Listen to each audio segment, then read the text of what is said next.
Am I going to talk about my video getting taken down? I mean, what's to talk about? I guess I could talk about it. You want me to talk about it? This video didn't get like taken down. What happened though is like something weird happened where if you look at it on mobile, it doesn't really work. And I actually said something to YouTube, and they're like, "We're gonna look into it." And they looked into it. They're like, "Oh, we fixed it. Don't worry about it." And they never fixed it. I don't know what. They just sent me that they fixed it. I've been doing pretty well lately on my YouTubes. You know, everybody goes up and down. I've been on an up, and I feel like, oh, maybe I can maintain my up. And then I get a bug that makes a video that would have done really well otherwise. It made it do really badly. So it's unfortunate. You know what's interesting though, because I was looking through the comments, and a lot of people are upset with me. Saying that like I'm being very bad faith about a lot of what I'm saying. And I've been kind of thinking about it.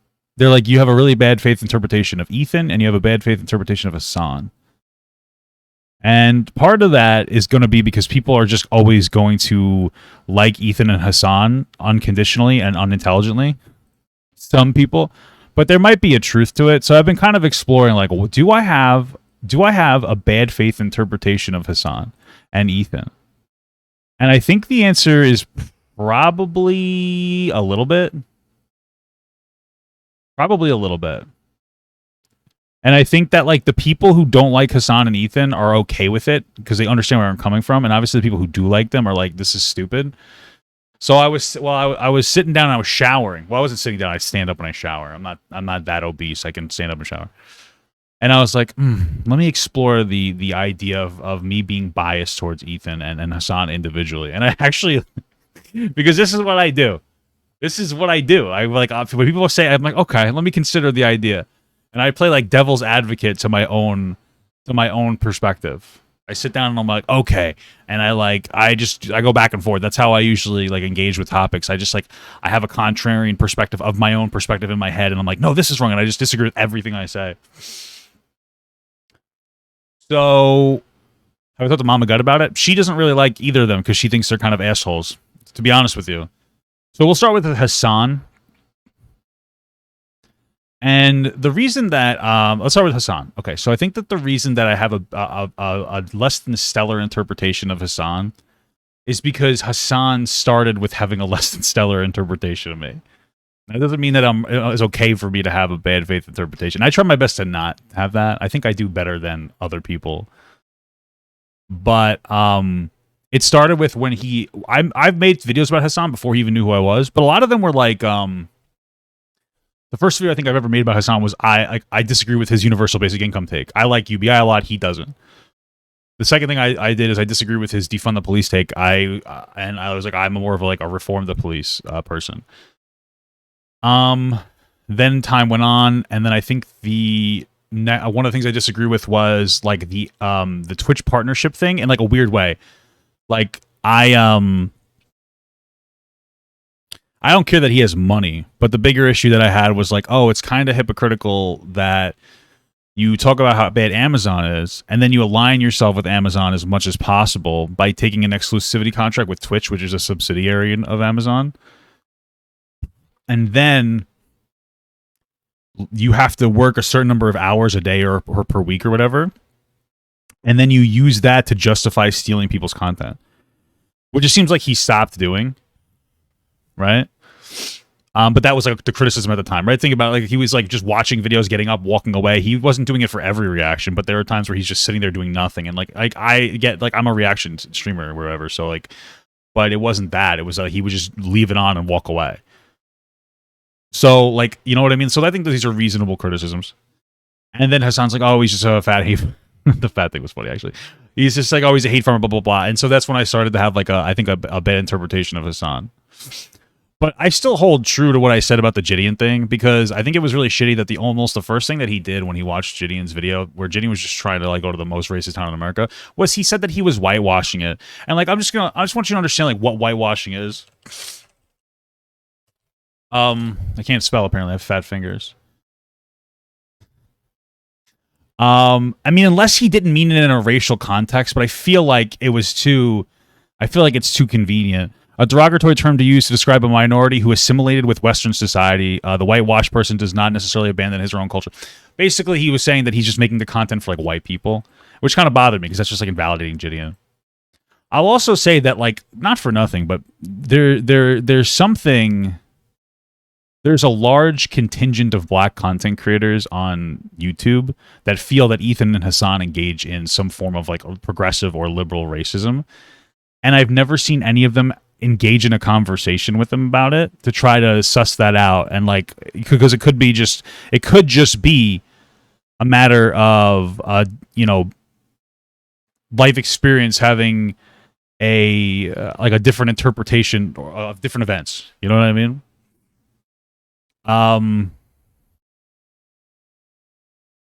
So I think people, like, that's the thing. That's the biggest problem, right? Is that we all will slowly interact in a way where like it'll develop a little bit of a bias here, and then it will compound up and up and up and up and up. Do I think Hasan's racist? No, I think that the way that he treated Gideon was like racially insensitive.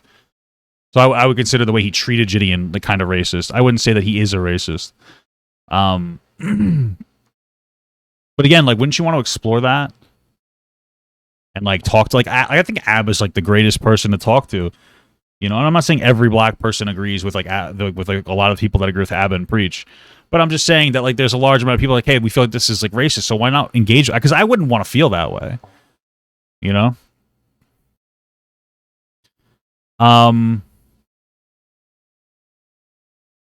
So I think that's why like I'm a kind of bad faith on Hasan. Also, the Russia-Ukraine take was kind of stupid. Like he clearly hates America so much that he's willing to overlook the genocide of Ukrainians, because I mean, he probably just didn't know about it. I don't even know if he walked it back or yet. I think he did. Maybe he didn't. But the whole thing where he's like, "Oh, Russia has a valid claim to Ukraine, some parts of the Ukraine, or some parts of Ukraine, because the Ukraine is actually like a Russian like thing." He did walk it back. Okay, so he walked it back. Yeah. Good. No, I'm not wearing the same shirt. This is green. So yeah, you know, maybe I should take a step back from that a little bit.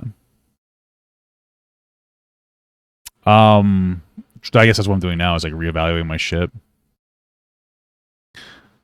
Because I think there's still valid criticisms of both Ethan and Hasan.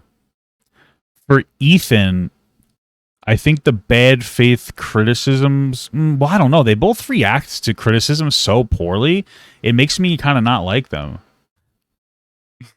I don't know. Like, it's frustrating. The three things that I can think of for Ethan is probably the Gideon situation. We're going to do it. The things that bother me about Ethan, because he's being, in my opinion, very bad faith about it. Because he's not watching the video, bro. My wife says the concept of bad faith is bullshit. It's not bullshit, babe. It's real. You might not think I'm being bad faith. Yeah, Ethan's lazy. Yeah, maybe. I don't know, dude. Because it's like, why people are so weird. Like, it's so weird that he didn't watch like the Gideon video. So you know what the thing is it's like, so when you watch the Gideon video, they keep focusing, Hasan and Ethan focus on like I know Hasan watched the Gideon video, but he didn't watch like Gideon's response. But Ethan, they focus on when he had the conversation with the KKK member, which like a lot of people could argue maybe that didn't go like ideally, right? I think Gideon did his best, but like maybe it was, you could interpret it as in platform a KKK member. But he was trying to give some pushback. But the problem I have with this is because I don't really necessarily agree. I think Gideon was just trying to he was just trying to talk to the guy and try to like, get him to be more empathetic towards black people. But either way, the problem I have with that take is that this take here this is Hasan's take. It's not Ethan's take. This take here comes from right at the beginning, like way after Hasan already said that Gideon's whitewashing it. So if Gideon comes into the conversation saying, "Oh, you're just whitewashing this," of course you're going to have the most whitewashing perspective of the rest of the video, because now you're just trying to double down on your perspective that you presented. So it's like Hasan presented the perspective that he's whitewashing it, and so everything's going to get looked through that frame moving forward. So like you can't have an unbiased frame.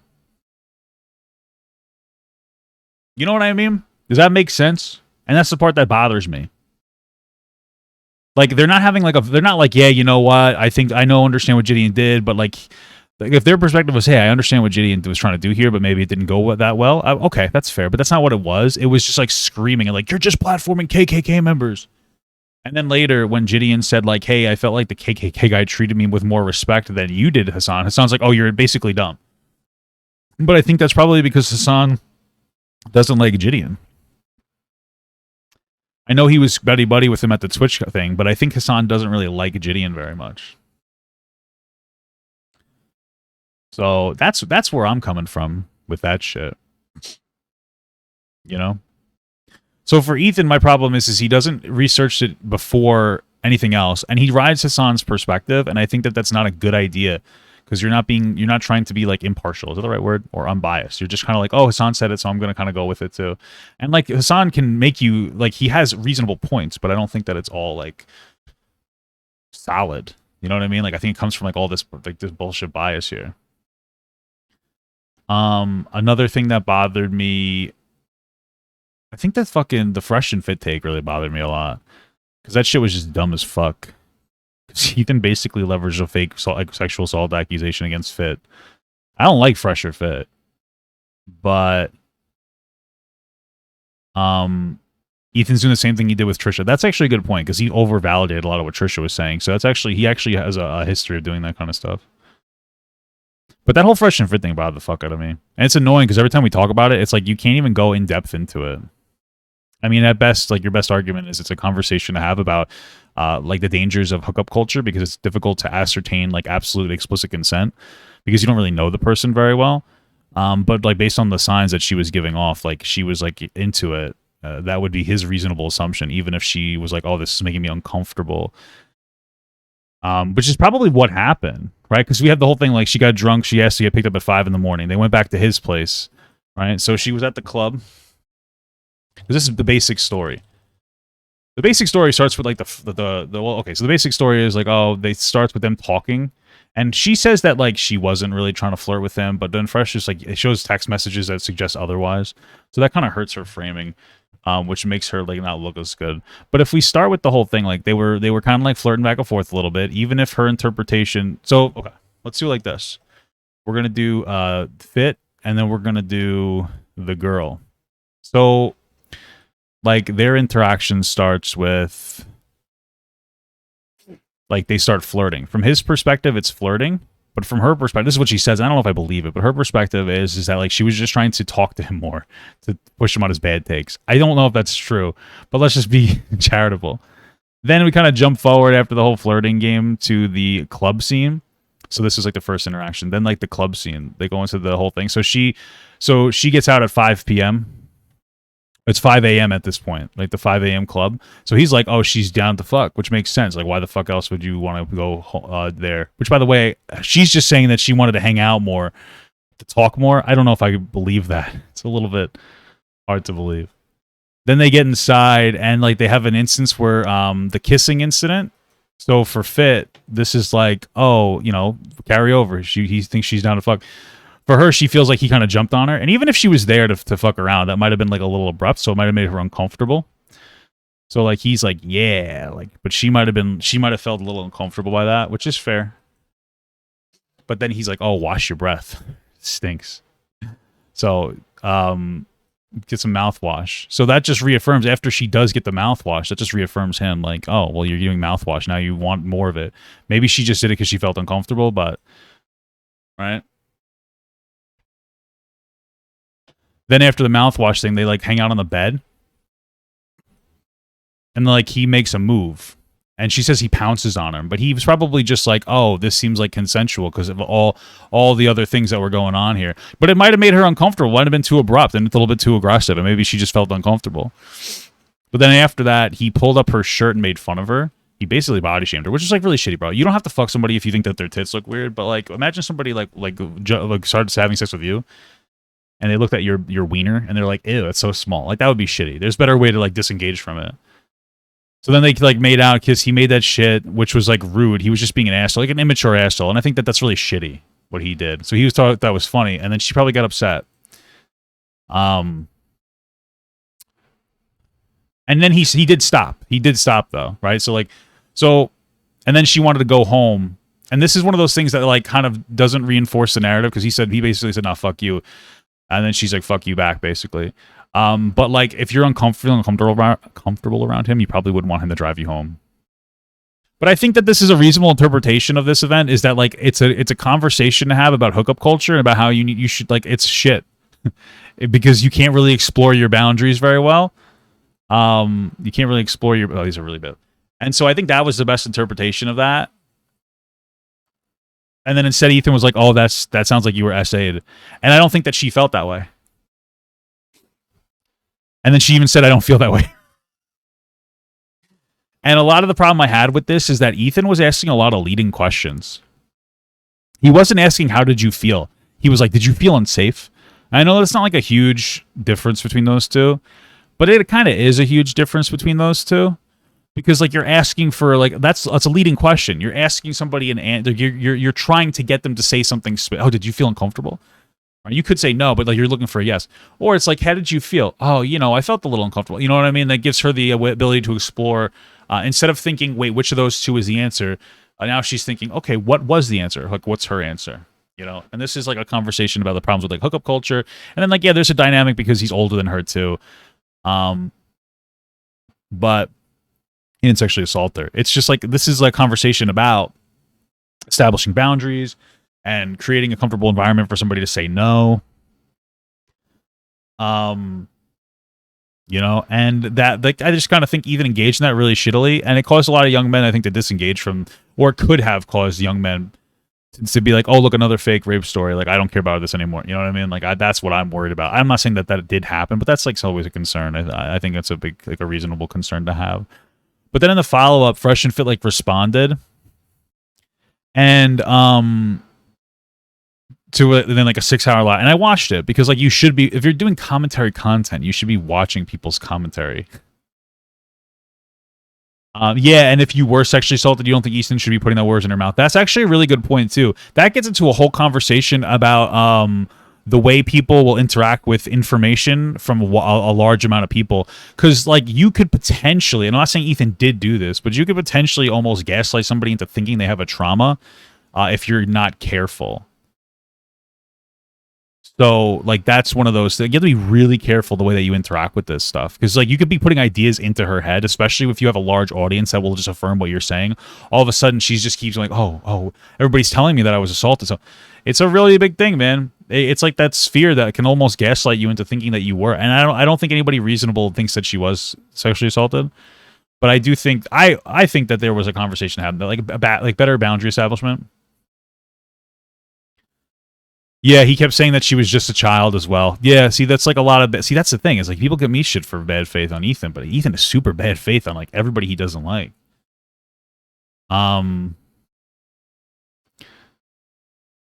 Yeah, so I go, there's a dirty girl in here. And I'm just kidding. But she this is something my wife said. And she says, "I mean, I understand somebody being young and doing stupid stuff and being led into a weird situation. You don't really realize it." Yeah. Well, that's the funny thing is that I feel like she got similar. She was led into this situation a little bit by Fresh or Fit. And he's not in a predatory way, but in a way where he wanted to fuck her. And then Ethan did the same thing, led her into a situation. It's almost like her bad experience. I don't think it was sexual assault, but her bad experience was being used by, like, it was created by Fit, and then it was, manipulated by Ethan. This is probably why I have like the biggest bad interpretation of Ethan. Because like he's kind of bad faith with stuff, and you know what it is? It's like it really comes down to he doesn't fucking talk to people who disagree with him. That's the biggest problem. Because he does, like, I don't know, like, talk to people a little bit about the topic. Because he really went after Fit with like this allegation, and then in the follow up after Myron. After Myron came on and he did show that the framing that the girl put out was like kind of bad. Like she seemed interested through the text messages throughout the entire instance. So it kind of hurt her credibility, but he didn't even watch it. He just doubled down and said that like, oh, he only engaged in coercive sex, which is rape. Like coercing somebody into sex is like basically threatening them into sleeping with you. And it's like, dude, come on. You really gonna say that, bro? Like that's really fucking shitty. So these are probably the reasons why I have such a bad faith interpretation of Ethan and Hasan. Someone said, "Do you feel like you always need to ask for it to be consensual?" I once say person. Well, I once say a person swear that no matter the situation, even if married, you didn't vocally ask for consent as sexual assault. I don't think you always have to ask for explicit consent. But if you don't ask for explicit consent, you're running the risk of putting somebody in a situation where you're not getting consent. So what I say you should do, because you can tell by body language, but people can misinterpret body language, is you should, especially as a person in a position of power, which is usually like a guy, you usually just have like the physical power dynamic. Just like at some point early on in the and like when you're talking, just say like, "Hey, listen, if we ever do something and you don't like it, you can always tell me to stop, and it won't be an issue at all." That can be super duper affirming for somebody. Like, you don't have to be like, "Can I kiss you?" I mean, like, you should. I don't think there's anything wrong with asking to kiss. But, like, just be like, "Hey, listen." At any point, like, whenever we're doing, like, if you don't like what I'm doing, just be like, "Hey, stop." Like, that's it. You know what I mean? But that's the problem when you use body language to express consent. Because, like, if you interpret it wrong, then, like, you might, violate somebody without knowing that you violated them. And I think that a lot of guys... I think if we're being honest, a lot of young men, maybe not young men, but a lot of guys have probably put a woman in a situation where she felt violated after you slept with her and you don't even realize it. Which is fucking shitty. You probably not me, Papa God. If you fucked a good amount of girls, you probably violated a girl's boundary without even realizing it, and you're not gonna be able to tell. You know, it's so fucked up. And like, can I give you let me see something. Let me give you like a for instance. Hopefully my wife doesn't get mad at me. When we were talking the other day, and she was telling me that like when we first like slept together, she wanted to wear a condom, and she told me, and I was like, "Oh, I don't have one," and I slept with her, and then we're talking about it, she's like, "Yeah, you know, I don't feel like you violated me or anything, but it was like uncomfortable." You know what I mean? Because what's going through my head is like, "Yeah, fuck a condom." What's going through her head is like, "Man, this guy's probably a fucking whore." I don't know how many STDs he has. I don't have any STDs. You know. So like now I feel bad, but like I'm not. You know what I mean? Like it's like, oh, I did a shitty thing. Like fuck. My wife's like, "No, I'm not like traumatized or anything," but like it was like that's the situation. You don't want to be in that scenario because then it's like, oh, that sucks. You know, you don't want to push a boundary. You don't want to push a boundary on somebody. When like this is like a problem, like a girl will like establish a boundary, and you don't want to just like brush it off and like, "Oh, I like wear a condom. Oh, I don't have one. I can't really use it." And then like you get basically like provoke like, "Oh, okay, I guess we could do this." You know what I mean? It's uncomfortable, but a lot of dudes, you know what I mean? Yeah, better hope she doesn't report me in 5 years. Yeah, sure. I'm fucking married to her. And those are the situations you want to be careful of like not pushing those established boundaries. You want to make sure that like you're fair and you don't prioritize the way that you feel about something over the other person's way that they feel. You know what I mean? Because then you're gonna feel like shit, like an asshole after. You're gonna feel like a fucking piece of shit later on. You know what I mean? Like that's the fucked up part. Because a lot of times you brought up the diagram I always talk about. I'm gonna remake that diagram because I feel like it's so relevant. I'm just gonna close this. Actually, I'll just minimize it and I'll open another instance of Paint. I always bring up this diagram, like the dating diagram. So I'm like always like, oh, it's the third date, right? And so a guy goes to a girl's house. You guys probably see this before, but you'll see where I'm going because I'm gonna expand upon it. A guy goes to a girl's house, picks her up, takes her out to like I always say Applebee's because it's half off after 10. I went to Applebee's yesterday with my wife. We got 4 appetizers and a dessert for $37. I gave the guy 50 though, because I mean tipped him. Anyway, you go to Applebee's. This is a third date. Picks her from her house. Right, this is her house. Takes her to Applebee's. AB Star Killer. Then they go back to his house. He has a nicer house than her because his dad's like rich. You know, she's just some stupid fucking loser. I'm just kidding. Anyway, this is his house. It's a fantasy castle, I guess. I don't know, whatever. It just wanted to look different. It looks like a shoe. Right? Then they go and they watch Netflix. You know what that means? Netflix and chill. You know, he goes for it the first time. He starts kissing her actually. And you know what? She likes it. She likes the kissing. She's into it. This is a third date. They actually like each other a lot. But he goes a little too far. You know, he goes for her boobie, and she's like, "Nah, no thanks." So he stops. A little while later, he goes for it again. You know, this time she's a little more okay with the boobie stuff because, like, you know, maybe she likes him a lot, and she said no the first time, but you know, now she's starting to question herself a little bit. She feels a little unsafe. But she stops him, and she's like, "Okay." Then he goes for it for a third. Oh, that's a long one. Goes for it for like a third time. He goes a little farther, starts going down her pants. She stops that too because she's not even comfortable with the touching of her breasts. And by the fourth time, she just gives in. And then when you look at the framing, I know I've talked about this before. You know, he picked her up from her house, so now she can't just leave, right? He took her out to dinner and he paid. And you don't have to sleep with somebody just because they pay for dinner, but does he know that? You know. And then he went back to his house, so she's like stuck there, right? On top of that, she likes the guy. And so she's constantly compromising her, but it's based on the fact that she might feel like some level of fear. And then also she likes this guy, knows he's not a bad guy. She gets to a point where she submits. And, you know, maybe we could debate back and forth whether that is sexual assault. I would say that it definitely is on the spectrum. But it's not good to force somebody's boundaries like that. But we talked about the girl's perspective there. She's a very negative one. But this is going to be upsetting for a lot of young men. The guy in this situation, we'll say the dude, he has a positive interpretation of that, and he doesn't think that he even assaulted her, even pushed a boundary. And this is like the fucked up part. You know? Because we're taught as a society to be like really persistent, and persistence isn't bad fundamentally, but like it gets like when it comes to like expressing sexual boundaries, persistence can be very negative. And so from his interpretation, he picked this girl up he's on a third date with, took her out to eat. It was a fun time, went back to his house. They're watching a movie they liked. He started making moves on her. She stopped him at one point, but like he's like, you know what, I'm going to be a little persistent. He goes for it again. She lets him go farther. He's like, okay, I'm making some progress. And then he stops her.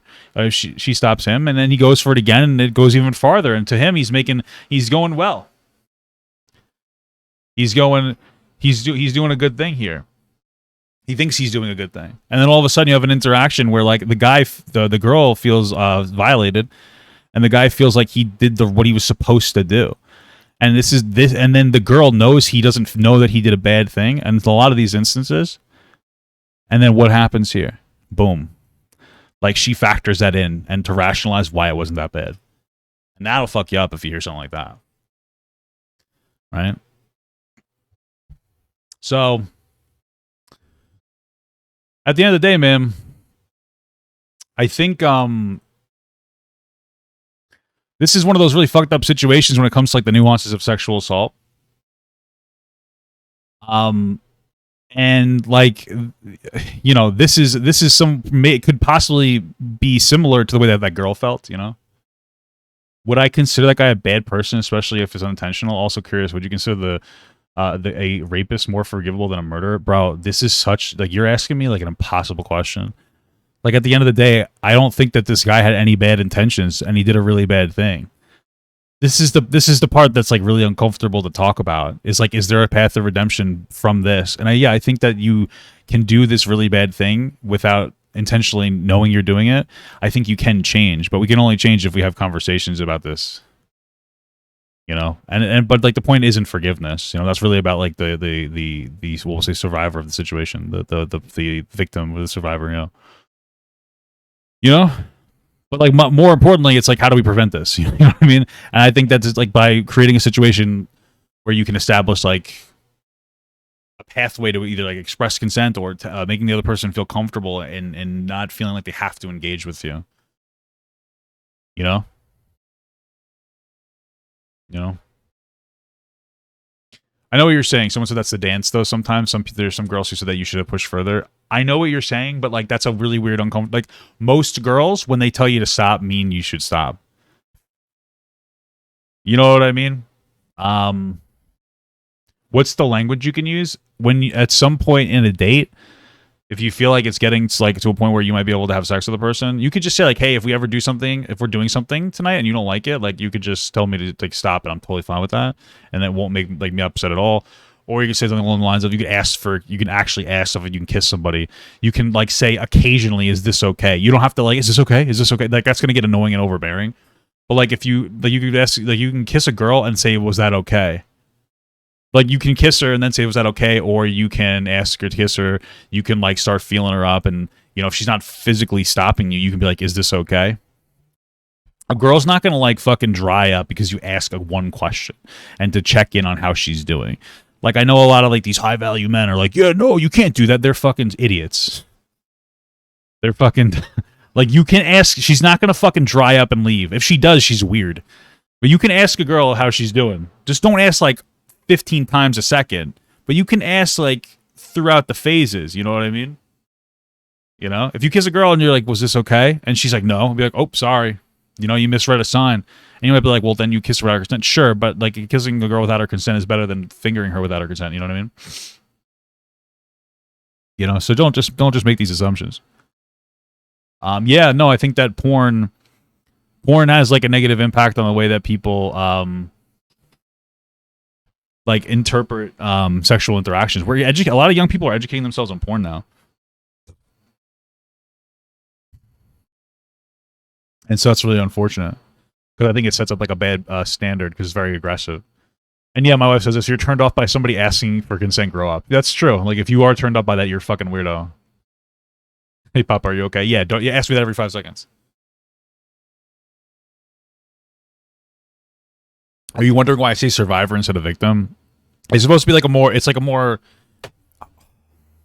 The concept is more, I guess, along the lines of like, oh, you've survived the situation rather than being like a victim of the situation. It's empowering for the person that was like, you know, targeted or the victim, well, the survivor of the situation. You know what I mean? I know the man has most of the power, but do you think that women has a responsibility to make sure that they don't feel pressured? I want to like answer this delicately. I know the man has most of the power, but do you think that a woman has any responsibility to make sure she doesn't feel pressured? I think it's a woman and a man's or both parties in the sexual engagement. We'll say a woman and a man. I think it's both a man and a woman's responsibility to set boundaries, and unfortunately, you also you have to do your best to make sure you assert them, because a lot of times when you're in this physical engagement, you're sometimes boundary pushing back and forth. But ultimately, if somebody expresses a boundary, you should be following that boundary regardless, even if you don't like it. You should be like following that boundary and not doing that thing. You know what I mean? And so it's like one of those things where it's like, okay, you're engaging with the girl and she's like, oh, we can kiss, but like don't touch my breast. And then you go to touch her breast, right? You know, this might be something that happens, and the woman should try her best to feel prepared for it, to be like, don't do that. But then also the primary issue is the guy touching the girl's breast when she like explicitly said, don't do that beforehand. You know what I mean? So like put the pressure on the person violating the boundary more than the person that has to constantly establish the boundary. Because I understand in a practical world, the person that's made the boundary is unfortunately going to have to be like very strong and affirming of their boundary, because somebody's probably going to try to dance back and forth to break it. But we should put the primary blame, because the primary blame is on the person violating the boundary. Right? If that makes sense. Yeah, so my wife said basically women need to speak up more, and men need to listen and be more open more. Yeah, for sure. You know?